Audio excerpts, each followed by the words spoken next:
Have you ever heard of a bank just vanishing? Not folding, not getting bought out, but just completely wiped off the face of the earth. Well, that's exactly what we're digging into today.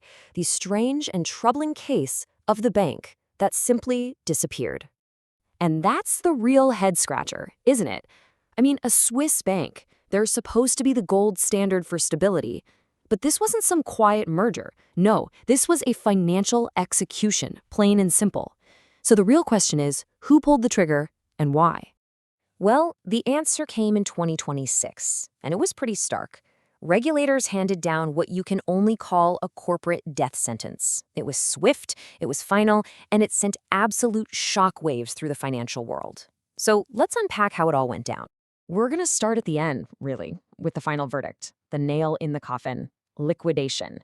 That's the formal word for it, but what it really means is game over, a total and complete failure. Okay, so you've got three main players in this whole drama. First, the bank itself, MBAer Merchant Bank out of Switzerland. Then you have the accuser, the folks who pointed the finger. That's the U.S. Treasury's FinCEN. And finally, the executioner, the ones who actually pulled the plug, which was the bank's own home regulator, the Swiss authority, FINMA. This was a truly global takedown. Right, so what did this bank actually do to deserve this? We are not talking about a simple fine or a slap on the wrist here. This was about a staggering amount of money with incredibly high stakes.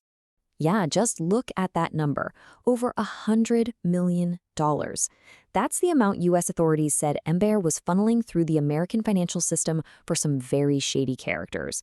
This wasn't just a little mistake. This was a massive, organized operation that got the attention of the world's biggest financial cops.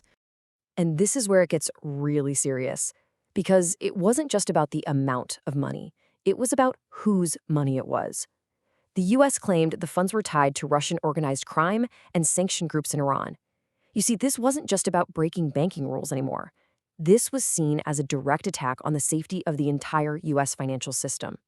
So this brings us to the core of it all, right? How on earth does a bank let this happen? What broke down so completely on the inside that this was even possible? Wow.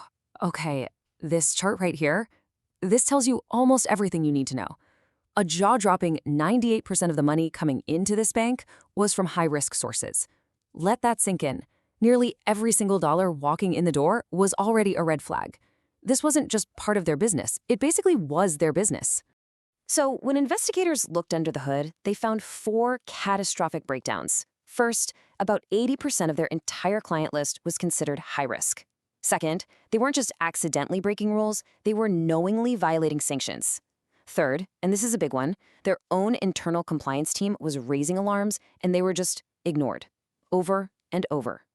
And finally, their basic due diligence, the homework you're supposed to do on your clients, it was practically non-existent. You can almost think of this as their playbook for financial crime. Step 1, just let in all the risky clients you can, don't ask too many questions. Step 2, hide the money in a confusing maze of international transfers. Step 3, deliberately structure the deals to sneak past sanctions controls. And finally, Step 4, reintroduce all that dirty money back into the clean financial system. It was a step-by-step guide to disaster. All right, so this is where the story really escalates. It stops being about one bad bank and becomes something much, much bigger. We're talking about a matter of international security. And what makes this case so wild is that the bank was basically servicing two completely different but equally dangerous global threats. On the one hand, you had these sophisticated Russian networks focused on organized financial crime, and on the other, you had entities linked to Iran's Revolutionary Guard Corps, which immediately raises red flags about financing terrorism. It's just incredible. So really, you can boil it all down to this simple but kind of terrifying equation. When a bank fails at its basic anti-money laundering duties and it violates international sanctions, well, it's not just a compliance problem anymore. It becomes a national security issue. It's like opening up a financial superhighway for America's enemies. And that brings us to our final, crucial takeaway. What's the ultimate lesson we can learn from the smoldering ashes of MBAer Merchant Bank? This quote right here just hits the nail on the head.